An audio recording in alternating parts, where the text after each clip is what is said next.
Ok, yo creo que ya damos inicio. Bueno, pues muy buenos días, bienvenidos al webinario del Comité Mexicano de Manglares. El día de hoy, viernes 21 de junio del 2024, tengo el agrado de presentarles al doctor Ernesto Carmona Gómez. Él es coordinador general de adaptación al cambio climático y ecología del Instituto Nacional de Ecología y Cambio Climático, INEC. Bienvenido, doctor. Y si me lo permite, me gustaría leer una pequeña semblanza sobre su trabajo profesional. El doctor Ernesto Carmona es doctor en Relaciones Internacionales por parte de la Universidad Nacional Autónoma de México. También es maestro en estudios México-Estados Unidos por parte de la UNAM. Tiene una amplia experiencia profesional. Como les comentaba, actualmente es coordinador general de adaptación en cambio climático y ecología en el Instituto Nacional de Ecología y Cambio Climático, el INEC. También es profesor en prospectiva política en la Facultad de Ciencias Políticas y Sociales de la Universidad Nacional Autónoma de México y de Desarrollo Sustentable en la Universidad Rosario Castellanos en la Ciudad de México. Ha sido director para cambio climático en la Secretaría de Relaciones Exteriores. Se ha desempeñado como subdirector de Cooperación Bilateral y Descentralizada del Gobierno de la Ciudad de México y ha sido asesor para la renegociación del Tratado de Libre Comercio con América del Norte, el TELECAN, en la Comisión de Relaciones Exteriores de la Cámara de Diputados. También ha sido consultor para la implementación del TEMEC para la Facultad Avina y colaborador del Centro de Investigaciones sobre América del Norte de la UNAM como analista político internacional para medios internacionales. Por lo tanto, su línea de investigación está centrada en cambio climático y medio ambiente, gobernanza global, perspectiva política, integración de América del Norte. Ha sido autor de más de 23 artículos de investigación publicados en revistas indexadas y libros nacionales e internacionales. Ha participado en más de 30 conferencias en México y en el mundo, donde destacan temas de geopolítica de energías renovables, ecología política en América Latina. Ha hablado también de la política anticlimática en la administración pasada de Estados Unidos, programas de investigación del cambio climático UNAM y renegociación del Tratado de Libre Comercio con América del Norte. Y hoy nos viene a platicar del programa de comunidades costeras ante el cambio climático y la contaminación. Doctor Carmona, bienvenido, muchas gracias, le cedo el espacio. Muchas gracias por el espacio, por el tiempo. Para mí es un honor y un gusto estar en este espacio compartiendo con ustedes. Eh, Quiero compartir el resultado, los primeros resultados de un programa que se llama así. Déjenme compartir la pantalla y me dicen si se ve adecuadamente. Sí, sí, ya Este, se ve. y creo que lo tengo que tener así porque no sé, no puedo ponerle a un modo presentación porque Se ve me bien, deja no, no hay cambiar. problema. Bueno, perfecto. Este programa se llama Comunidades Costeras ante el Cambio Climático y la Contaminación, C5, y sé que para que el público que esté de la Ciudad de México, este acrónimo C5 le va a hacer referencia al tema de las cámaras, al programa de videovigilancia que tiene la Ciudad de México, pero pues ya lo teníamos así y tuvimos que decidir que se quedara con ese acrónimo porque en las comunidades costeras, pues cuando les preguntábamos si no se confundían con el programa de videovigilancia, pues obviamente nos decían pues que no lo conocían, ¿no? Entonces también ya se había generado una identidad en torno a este acrónimo. Entonces ya también no pudimos, bueno, no quisimos cambiarlo. Y ¿de dónde surge este programa? Es muy importante decirlo porque es a partir del quizá el mayor desastre ambiental provocado por un accidente petrolero en el Golfo de México, que es el derrame de la plataforma Deepwater Horizon de la empresa British Petroleum en 2010. A partir de este desastre, pues obviamente hubo una demanda en Estados Unidos y la empresa fue condenada a pagar una cantidad histórica de 21 mil millones de dólares. Que este dinero se destinó tanto a autoridades estatales como al gobierno federal, como a las personas, a los individuos que fueron afectados. También en México se hizo una demanda sobre este tema y como pueden ver aquí están en estos mapas sean de las estrategias de remediación que hizo con el dinero que se dio de esta indemnización, hizo, por ejemplo, el gobierno de Texas o apoyándose en los parques nacionales, hizo los planes de restauración que pueden ser consultados en esta página que se llama Gulf Spill Restoration. Pues se considera hasta en esta zona, ¿no? Pueden seguir mi cursor, pero aquí esta parte blanca ya es la frontera con México. Entonces, aquí hubo un debate porque se decía que en México no había afectación, que solo había sido en la parte de Estados Unidos. Y con ese argumento de no tener como la comprobación de que se haya afectado a las comunidades, a las zonas, a la zona costera de México, este derrame, durante el gobierno del anterior presidente Enrique Peña Nieto se llegó a un acuerdo extrajudicial por 25 millones de dólares, más o menos 25.5 millones de dólares. Y, y además de una cláusula de desistimiento de acción legal.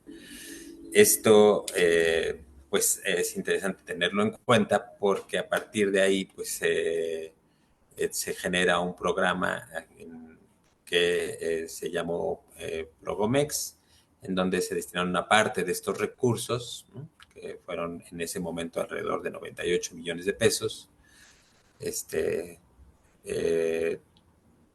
no, 98 mil millones de pesos, se dedicaron a este programa, ¿no? No todo se dedicó a este programa, pero una parte de eso que recibió el gobierno de México se dedicó a este programa que estaba destinado a hacer más bien investigaciones. Pero hubo una inconformidad de parte de grupos de pescadores, esto está documentado en la prensa, que incluso llevaron este caso a la conferencia del presidente Andrés Manuel López Obrador y se instruyó que se hubiera un apoyo a las comunidades directamente. Esto es un replanteamiento, a partir de esto se hace un replanteamiento de este programa que existía aquí en el instituto y se genera este programa del que estamos hablando, que es el de comunidades costeras ante el cambio climático y la contaminación. En Estados Unidos, con el dinero de la indemnización por el daño, de la reparación del daño, se han hecho programas que administran los parques nacionales, que administran instituciones gubernamentales y se hacen programas de restauración. En nuestro caso, lo que se hizo fue destinar este dinero a las comunidades y con ellas trabajar directamente, pues el fortalecimiento de la organización para la restauración ambiental y para la adaptación al cambio climático. Entonces, este es el objetivo principal, pero se parte del trabajo con las comunidades, del diálogo con las comunidades, de identificar con ellas los problemas de la comunidad en materia ambiental y cuáles son las soluciones que se pueden ir construyendo en torno a esto. A partir de esto, pues es un enfoque de diálogo de saberes, es decir, respetando los saberes comunitarios, la experiencia comunitaria, y ahorita platicaré más adelante que la experiencia que hemos tenido, pues justamente va hacia pues un conocimiento profundo sobre los impactos ambientales, cuáles son las causas de estos impactos ambientales, cómo viven ya el cambio climático en estas comunidades. Obviamente, en la mayoría de ellas, pues se habla de los daños a partir de la contaminación por petróleo. Pues todas estas son comunidades costeras del Golfo. Y se habla también de cuáles son las posibles soluciones que ellos ven. Quisiera ser enfático con esto. El objetivo del programa no es hacer una recuperación extensiva, está en una fase muy preliminar tanto de extensión territorial como de población de las comunidades costeras, pero sí está enfocada a fortalecer la organización o a la organización que ya está presente, darle elementos, poner a su disposición las herramientas y los conocimientos de este instituto para que se generen soluciones en conjunto, es decir, poner a la ciencia al servicio de las comunidades y encontrar con ellas soluciones y encontrar metodologías y mecanismos para encontrar juntos soluciones para que desde el diseño de estas soluciones sea apropiado las comunidades se lo apropien y también pues hagan parte de sus herramientas de defensa del territorio. Esto es como uno de los principales objetivos por ahora. Y a partir de ahí generar metodologías para la selección de los espacios donde intervenir, para la selección de las personas beneficiarias y también para, como decía, las estrategias comunitarias que se tengan que llevar a cabo. ¿Cómo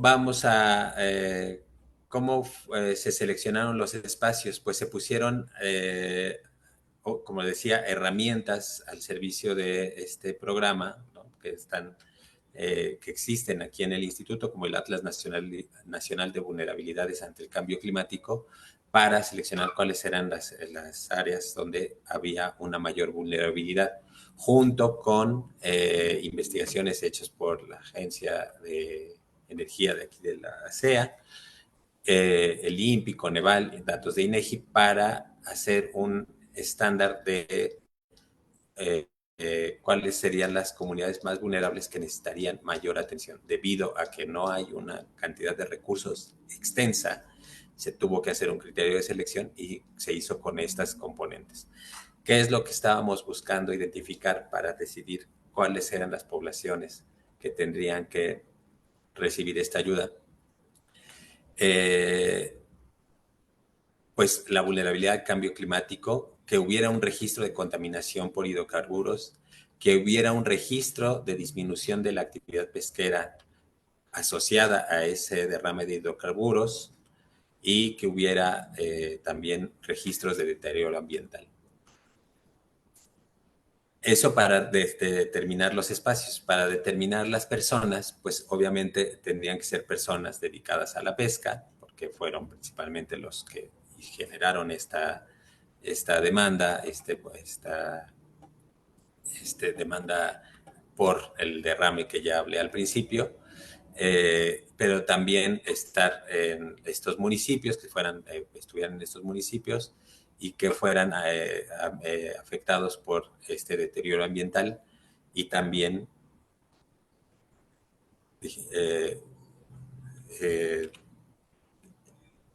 incorporamos otros elementos que tienen que ver con cuestión, ya después con cuestión de género o con cuestión de otras vulnerabilidades también. Entonces, ¿qué se analizó en estos lugares? Pues obviamente la vulnerabilidad climática, eso con el Atlas que ya mencioné, de vulnerabilidades al cambio climático. Qué tan expuestos estaban a precipitaciones, a inundaciones, si había presencia de erosión costera en el lugar, también aquí tratando de incorporar justamente el criterio de aumento del nivel del mar y, como ya decía, la reducción de la actividad pesquera. En la mayoría de estos espacios pues están presentes de manera sobresaliente todos estos elementos. Y como les decía, es muy interesante porque más allá del diagnóstico que se puede hacer, por ejemplo, de la erosión costera, pues ellos nos hablan, ¿no? Normalmente cuando vamos a trabajar, nos hablan de cómo esa erosión costera se presenta desde hace mucho tiempo y cómo se ha venido acelerando en los últimos tiempos, los cuales nos va verificando, va confluyendo con los análisis científicos de que pues, el aumento del nivel del mar pues, se pone cada vez en mayor riesgo de este tipo de fenómenos. Entonces, aquí lo importante, decía, es dialogue ese saber comunitario con los elementos técnicos que producimos aquí en el instituto y que a final de cuentas también tengamos un resultado conjunto y vayamos de la mano tanto en la restauración, en la disminución de la contaminación y también en las estrategias de adaptación al cambio climático. Estos son los espacios donde están. Los primeros, en una primera fase estuvo en Veracruz, Tamaulipas, Campeche y Tabasco. En estos municipios se conformaron grupos que son centros de aprendizaje pesqueros, que es donde se agrupan las personas para hacer las deliberaciones, para hacer los procesos de acuerdo, de organización y también el acuerdo para emprender las acciones que se tengan que decidan hacer en torno a la recuperación de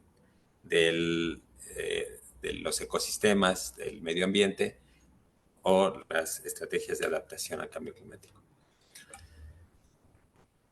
Ahora estamos también en una segunda fase, estamos arrancando una segunda fase en Quintana Roo, Yucatán, y con esto cubrimos todo el litoral del Golfo de México en estas comunidades. En estos municipios, y aquí en el mapa pues pareciera que es un componente grande, ¿no?, de todo el territorio, pero pues son comunidades incluso en esos municipios son comunidades muy específicas. Y como decía, no es el total de la población pesquera, ni siquiera de esos municipios.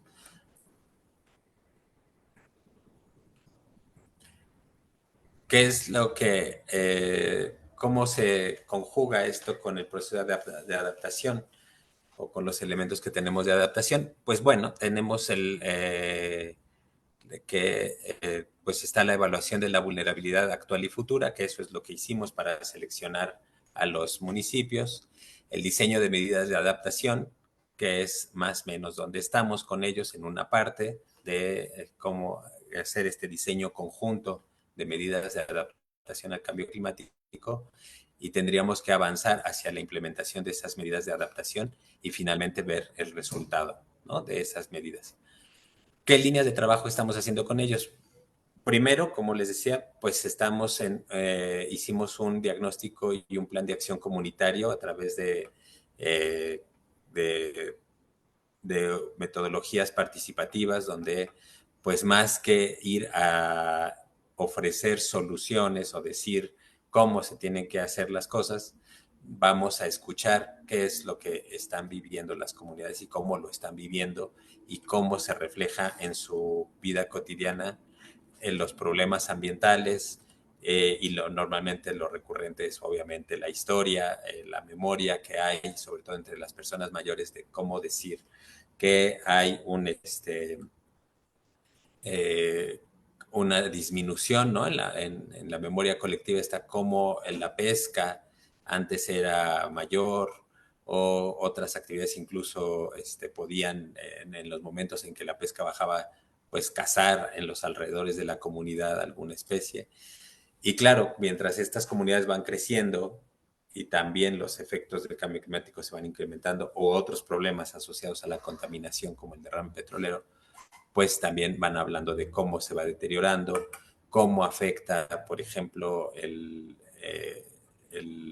la cantidad de basura a la vida de los manglares, cómo afecta también obviamente las especies que viven la biodiversidad en torno a los ecosistemas marinos, y finalmente eso cómo se traduce en afectar su actividad económica, su estilo de vida. Voy a hablar más adelante sobre estas líneas de trabajo. Me gustaría decir también que que este programa también busca alinearse con la Estrategia Nacional de Cambio Climático en materia de adaptación, que sería reducir la vulnerabilidad y aumentar la resiliencia a partir de encontrar estas soluciones y incrementar las capacidades adaptativas. Eh, También del sistema productivo, en este caso sería específicamente la pesca,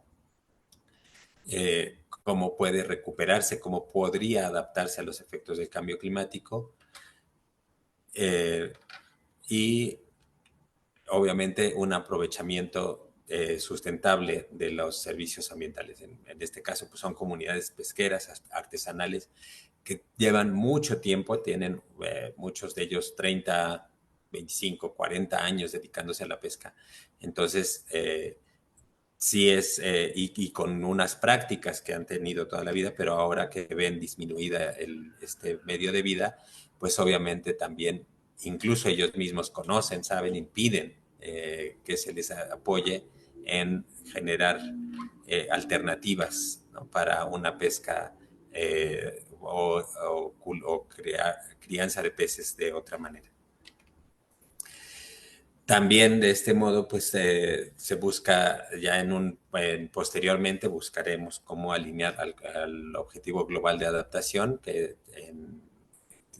para contribuir también como un ejemplo hacia la comunidad internacional para con los productos que se puedan ir generando. Y también responde a la NDC en el componente de adaptación, que serían en estos ejes: la prevención y atención de impactos negativos sobre el ser humano y población y territorio, y el uso sostenible de la biodiversidad y servicios ecosistémicos. ¿Qué es lo que hemos hecho? Les decía, está el diagnóstico comunitario, un taller sobre acercamiento al manejo integral de residuos, un taller de cambio climático en zonas costeras y un taller de reforestación de manglar y restauración de espacios de manglar, que eso es lo que estaría más relacionado con el objetivo de esta organización que nos invita hoy.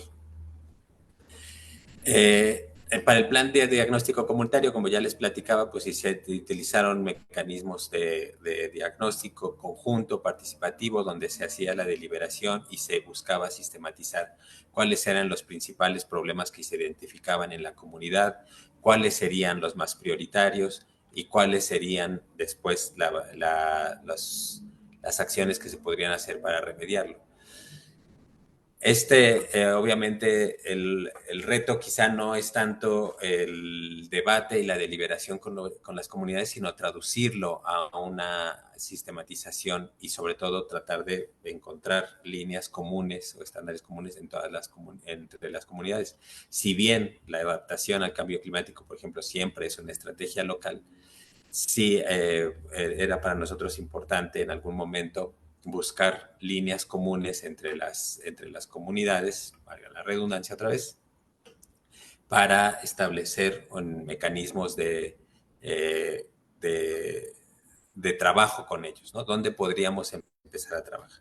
Y uno de los primeros que vimos, dado que son comunidades costeras, pues obviamente nos fue el tema de los residuos, ¿no? Y sobre todo plásticos, el tema de plásticos en las zonas de costas, cómo estos plásticos pues son arrojados por fenómenos hidrometeorológicos, las fallas que hay o los huecos o las brechas que hay para gestionar adecuadamente estos recursos.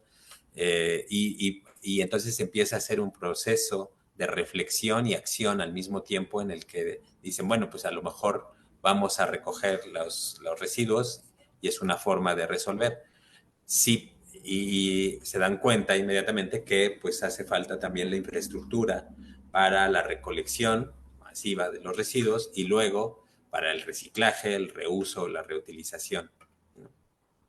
Y entonces avanza la reflexión todavía más a decir, bueno, ¿y quién tendría que hacer esto? Y nosotros vamos acompañando esa reflexión junto con ellos, porque, como decía, la intención no es decirles, bueno, mira, está todo ese problema de residuos, lo que hay que hacer es estas acciones y rápidamente tienes aquí una planta de residuos. que si no va acompañada de toda la solución integral y que no haya una apropiación de parte de la comunidad sobre esta generación de, de soluciones, pues obviamente se va, pues luego quedan estas soluciones desestructuradas o no quedan integradas en una solución conjunta. Abrimos esa línea de trabajo. Más tarde también hicimos nos dimos cuenta que también a la hora de llevar nosotros nuestro lenguaje de cambio climático, pues obviamente no es el mismo, aunque estamos viendo ante el mismo fenómeno, viviendo ante el mismo fenómeno, pues no compartimos el mismo lenguaje y entonces nos sentamos a hacer un intercambio sobre cómo vivimos o cómo esas cosas que ellos ya viven, que ellos ya conocen sobre los efectos de cambio climático, pues obviamente tienen un nombre en la ciencia y que eso como aporta para que el diseño de sus soluciones incluso pueda acceder a financiamiento climático, ¿no? Y que no dependa solamente del financiamiento que se da o que se pueda dar desde el gobierno, sino que puedan incluso acceder a otro tipo de financiamiento de otras instancias. En este sentido, también se complementó con un curso de financiamiento de cambio climático, de acceso a financiamiento al cambio climático, con una herramienta que tenemos aquí, que es la guía de acceso al financiamiento climático, que está diseñado precisamente para organizaciones. Y obviamente aquí también hay una brecha importante porque pues las comunidades no son comunidades que tengan una razón social como organizaciones civiles, no muchas de ellas no lo tienen. Y también eso nos da elementos a nosotros para proponer ante los organismos financieros cómo podemos hacer mecanismos para que estas comunidades puedan acceder a financiamiento sin tener que pasar por toda esa parte de formalización de las organizaciones, ¿no? Y esto también es importante porque muchas veces esa brecha pues hace que las comunidades que pueden hacer el trabajo, que tienen voluntad, que quieren organizarse, pues no puedan acceder a este tipo de financiamientos porque no tienen los elementos institucionales para hacerlo, ¿no?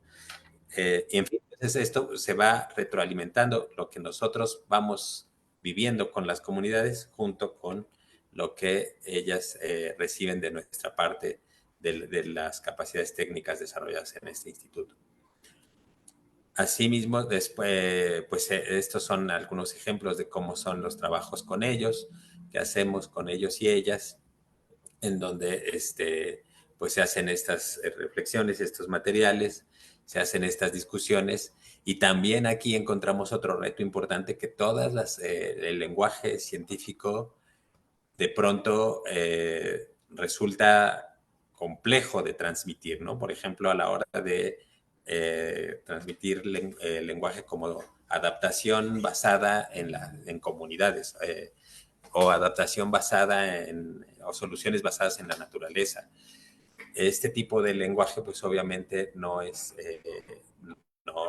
necesariamente es compartido y para nosotros ahora ese es un reto, ¿no? Entonces, no solo es que las comunidades se quedan con la tarea de hacer este trabajo, sino que nosotros también nos traemos ese trabajo de cómo facilitar este lenguaje para que pues sea parte ahora del lenguaje de las comunidades también, ¿no?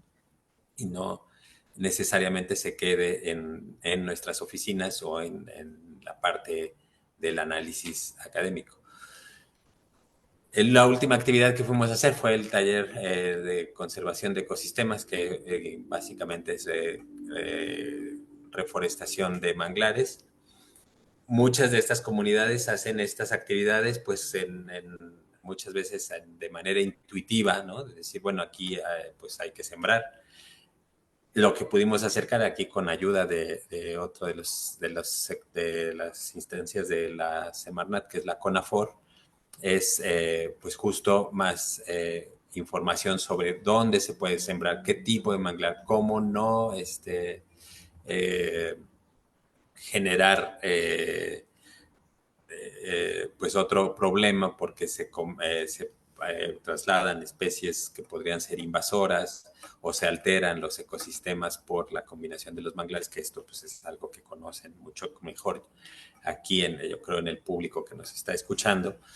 y que muchas veces pues también no es tanto que se necesite reforestar, sino más bien hacer canales de riego, hacer obras de infraestructura para mejorar la irrigación, y de ese modo el propio manglar puede regenerarse solo, y obviamente pues compartir con ellos algo que también ya saben, nada más que igual es lo mismo que compartir que hay otra forma de llamarlo en el lenguaje técnico, que es cómo la reforestación de manglar pues contiene la erosión costera, el aumento del nivel del mar, y puede ser una estrategia de adaptación al cambio climático. Incluso estas estrategias a manera de, pues ya a gran escala pueden acceder a financiamientos climáticos.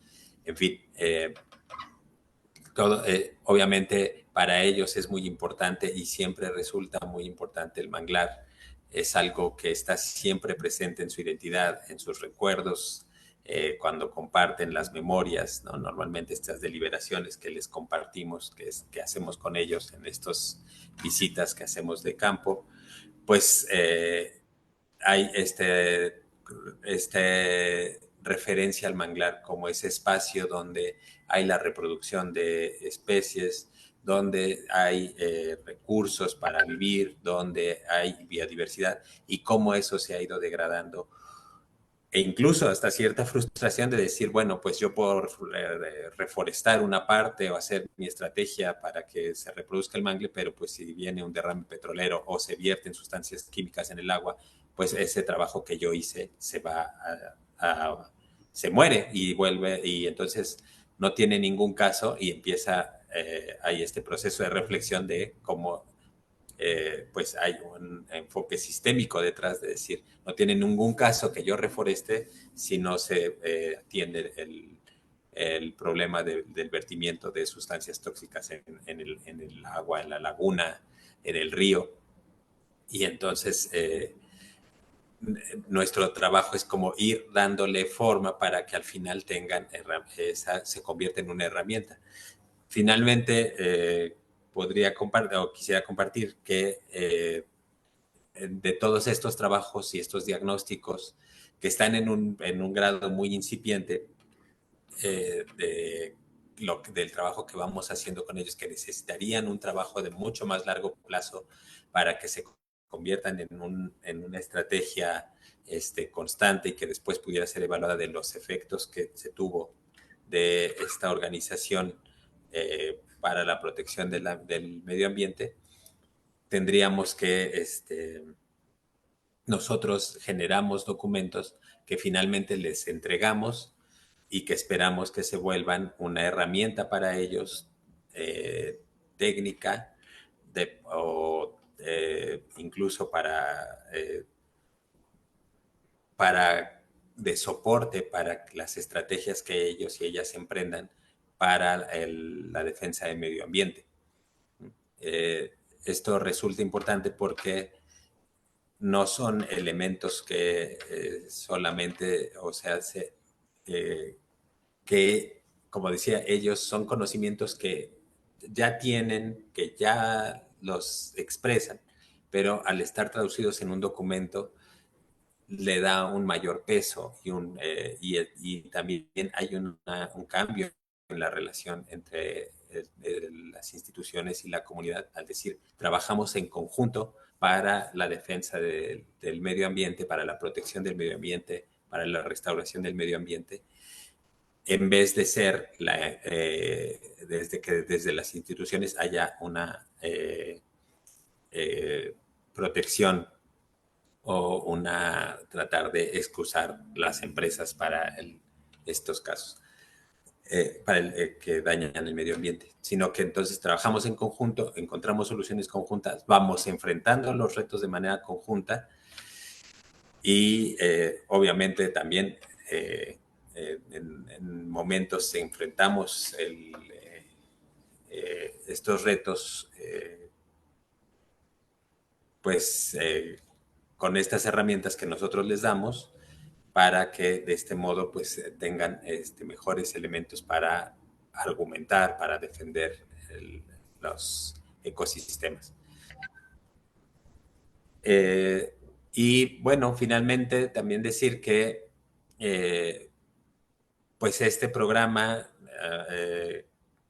nos parece que da un ejemplo diferente de que a partir de estas indemnizaciones, estos mecanismos de reparación, cuando las empresas hacen estos daños, más que tener el dinero en las instituciones gubernamentales e ir a hacer obras para restauración, nos parece importante que estos recursos se destinen a las comunidades y se haga con ellos procesos de organización, porque además la organización es un elemento muy importante para enfrentar el cambio climático. El desarrollo de las capacidades adaptativas pues pasa por la organización. Las comunidades que están organizadas tienen mejores posibilidades de enfrentar los efectos del cambio climático, los efectos de la contaminación que las que no lo están. Entonces, tener este diferente enfoque de que estos recursos provenientes de acuerdos de reparación vayan directamente a las comunidades y vayan y que a partir de esto se detone trabajo comunitario y colectivo para la defensa o la protección del medio ambiente o la restauración del medio ambiente, creemos que aporta un enfoque diferente de cómo trabajar y cómo enfrentar este tipo de accidentes o de daños ambientales que se presentan, pues, pues que están ahí y van a seguir seguramente estando, pero hay más que pasar por la solución individual de decir, reciban una indemnización y bueno, pues ahora váyanse a otro lugar o con esa indemnización hagan otra cosa. Más que eso, pues encontrar soluciones colectivas que ayuden a recuperar el estado previo del ecosistema y también permitan fortalecer el tejido social de la comunidad eh, y pues que no existan estos fenómenos de desplazamiento por estas causas. Eso es todo. Muchísimas gracias por el espacio nuevamente y estaré atento a las preguntas y respuestas que haya del público. Muchas gracias, doctor Carmona. Sí, le invitamos a la gente, a las personas que nos están viendo a través de las redes sociales, que por favor nos hagan sus preguntas, sus comentarios en el chat del Facebook. Ahí estamos leyéndolo, ahí vamos a leer los comentarios. Ya tenemos una. Rodrigo Chomacero nos pregunta, ¿cómo se detectó la vulnerabilidad ante el cambio climático? Cómo fue detectada en este programa?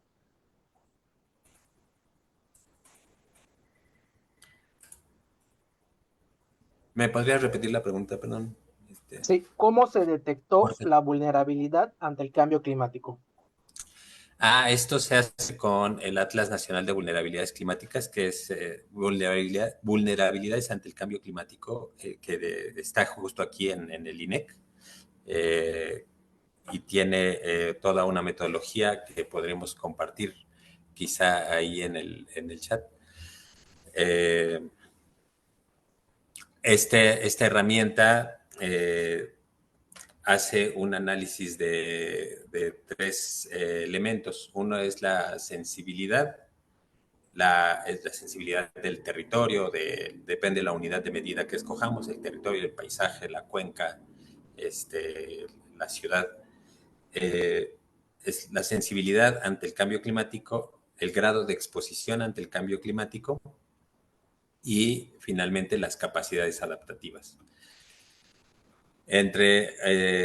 Hay una mayor sensibilidad o un mayor grado de exposición, eso pues lo hace más vulnerable. Y si las capacidades adaptativas son menores, es decir, que no haya regulaciones, que no haya, obviamente, instituciones que se dediquen al tema climático, a la adaptación principalmente. Entonces, de esta combinación es mayor sensibilidad, mayor exposición, menor capacidad adaptativa, entonces es más vulnerable. Y ese es el mecanismo. Y si hay diferentes vulnerabilidades. Aquí quiero hacer una aclaración. Nuestro Atlas tiene una serie de vulnerabilidades que se están evaluando, se generan las herramientas, se busca información, no genera datos, sino que utiliza datos de otras instancias como INEGI, Conagua, otras instancias que sí generan los datos, el servicio meteorológico, para hacer ese análisis de qué tan sensible es un espacio, qué tan expuesto está al cambio climático y cuál es su capacidad adaptativa. Muchas Y gracias. Tenemos es otra, un número perdón. limitado, perdón, es un número limitado de, lo que quería decir es un número limitado de vulnerabilidades que evaluamos. Eh, hay vulnerabilidad de inundaciones, por ejemplo, y ahorita hemos estado trabajando en la construcción de una vulnerabilidad de zonas costeras. Justo a raíz de todo este trabajo, vemos que hace falta esa vulnerabilidad de zonas costeras porque pues obviamente son de las zonas más expuestas a los efectos del cambio climático. Ok, muchas gracias. Tenemos otra pregunta. Ale García Madrigal nos pregunta, ¿cómo sería posible participar en este programa? Eh, pues nosotros hacemos diagnóstico y vamos a algunas comunidades costeras que seleccionamos y ahí recibimos las solicitudes. Es un número muy limitado, ahorita está cerrado. Esperamos que, o veremos en el futuro, también ahorita en el momento que estamos, pues hay como algunos cambios y definiciones. Si habrá algunos otros momentos para participar y cuáles serían las condiciones, pero justo como presentaba, hicimos esta selección de espacios y de comunidades, las visitamos y a partir de ahí es que recibimos las solicitudes. Ok. Otra pregunta. Jorge Gutiérrez nos pregunta si es posible aplicar este programa de manglares semiáridos en Baja California. Comenta, por el estrés hídrico es más complicado de plantar manglares en esta zona y si se tiene protocolos o manuales ante estas condiciones. Quien tiene estos manuales, quien desarrolla estos manuales es la CONAFOR y sí tiene los elementos, no los tengo a la mano, pero sí tienen un programa de restauración, de reforestación de manglares y ellos tienen ahí todos los mecanismos para diagnosticar si un espacio es viable para ser reforestado, con qué tipo de manglar, cuál es la época del año en la que se hace mejor, si eh, eh, incluso si puede recibir ayuda técnica, en fin, se hace toda una evaluación bastante importante. Entiendo que están en todo el país, ellos sí, nosotros en este programa solo es en el Golfo de México por el origen, ¿no? De los recursos y por el origen del programa, que es el derrame petrolero. Correcto.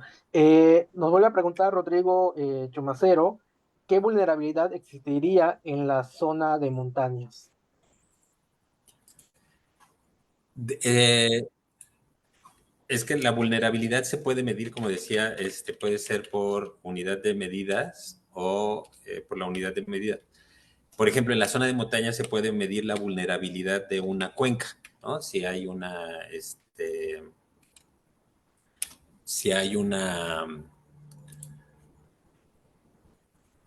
un río, por ejemplo, ¿no? Entonces se hace la unidad de medida y es la cuenca y se evalúa la vulnerabilidad de la cuenca.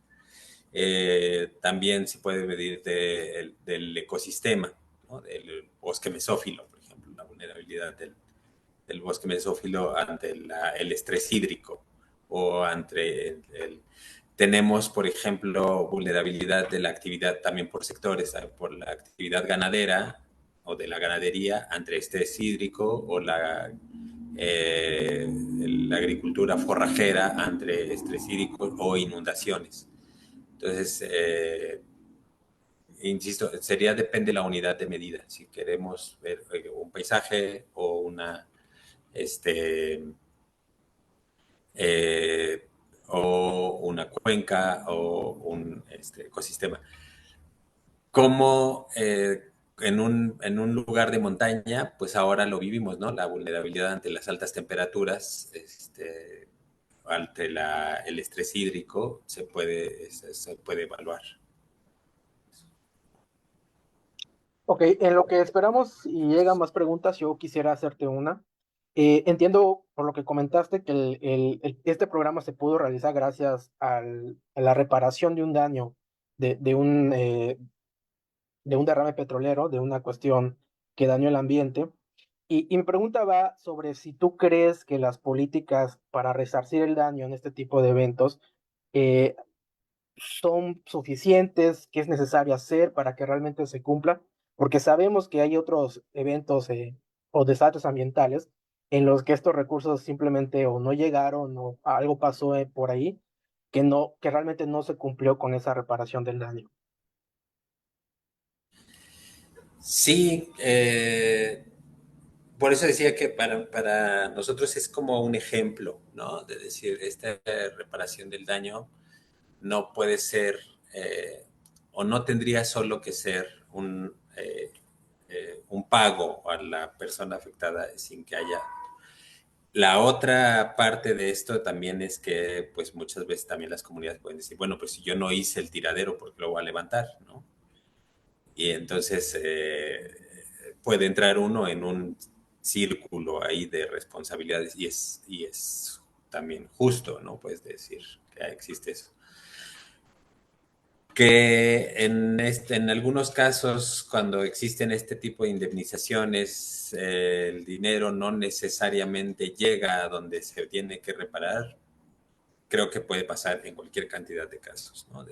Incluso hasta en un accidente de auto, ¿no? O sea, muchas veces cuando uno va al proceso de la reparación del daño, resulta que hay una parte que va a ciertas personas, ¿no? Del Ministerio Público, no sé qué, para no asumir la responsabilidad. Y eso es muy lamentable. O sea, y esas prácticas yo creo que sí estaban generalizadas. Entonces, sí es importante sobre todo, sí, y eso es el valor también de la reformulación de este proyecto o de cómo estaba anteriormente. Es decir, bueno, vamos a dejarlo dentro de las instituciones, hacemos diagnósticos y análisis, y sí, y son importantes y son valiosos, pero si esos análisis y diagnósticos y generación de líneas base se quedan en estas oficinas, pues poco aportan hacia la solución, ¿no? Entonces, este enfoque que también ha dado es muy importante, que es el sello que ha puesto por la actual secretaria, también la maestra María Luisa Albores, es decir, hay que ir al territorio, hay que ir con las comunidades y poner a su disposición todos estos elementos técnicos. Y cuando los elementos técnicos, como nosotros lo estamos viviendo, no son comprensibles, porque como dije, no es porque sean mejores, sino porque son lenguajes diferentes, entonces hay que hacer el esfuerzo por hacerlos comprensibles y porque generen un resultado. Si la ciencia no sirve para dar esa solución, entonces quizá no sea la mejor ciencia, ¿no? Tiene que servir a solucionar estos problemas. Entonces, ¿cómo garantizar que estos sean mecanismos de reparación del daño y que sean estos los mecanismos? Creo que depende mucho del éxito de este tipo de programas.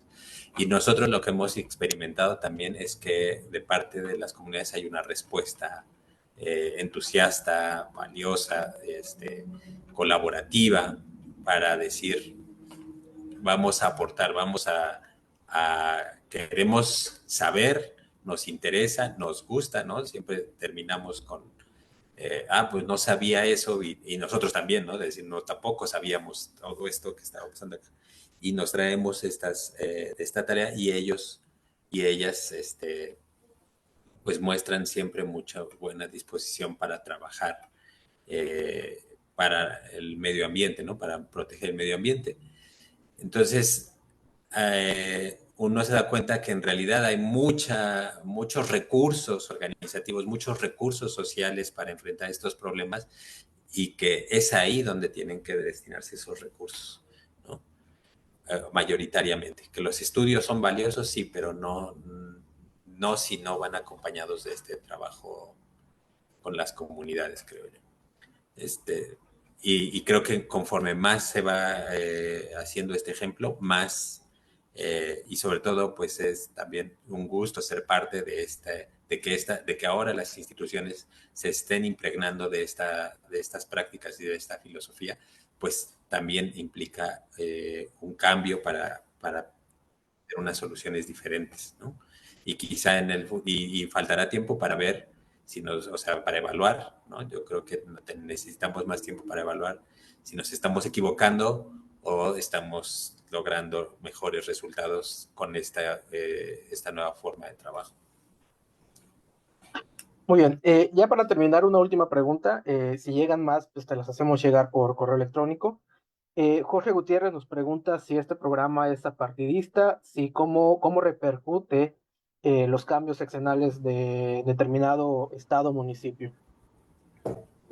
Sí, como nosotros somos una instancia federal, entonces, tiene la fase uno termina en septiembre y la fase 2 seguirá todavía, o sea, es decir, los estados de Yucatán y Quintana Roo estarán trabajando en esto hasta todavía diciembre y ya es el nuevo gobierno.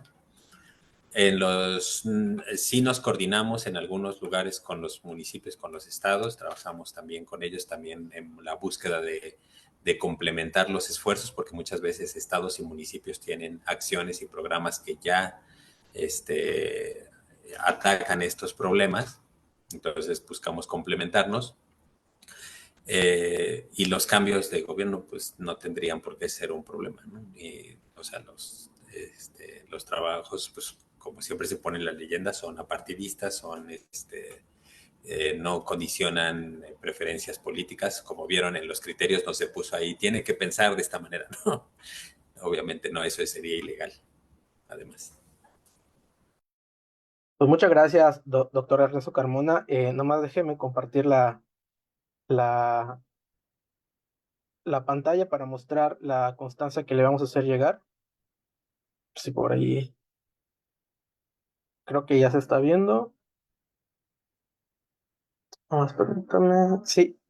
Pues el Comité Mexicano de Manglares otorga la presente constancia al doctor José Ernesto Carmona Gómez por su destacada participación con una conferencia por invitación titulada Programa de Comunidades Costeras ante el Cambio Climático y la Contaminación en el ciclo de webinarios del Comité Mexicano de Manglares, realizado el día hoy, viernes 21 de junio de 2024, con la duración de 1 hora, y esta va a venir firmada por la doctora Zulia Mayari Sánchez Mejía, presidenta del Consejo Directivo.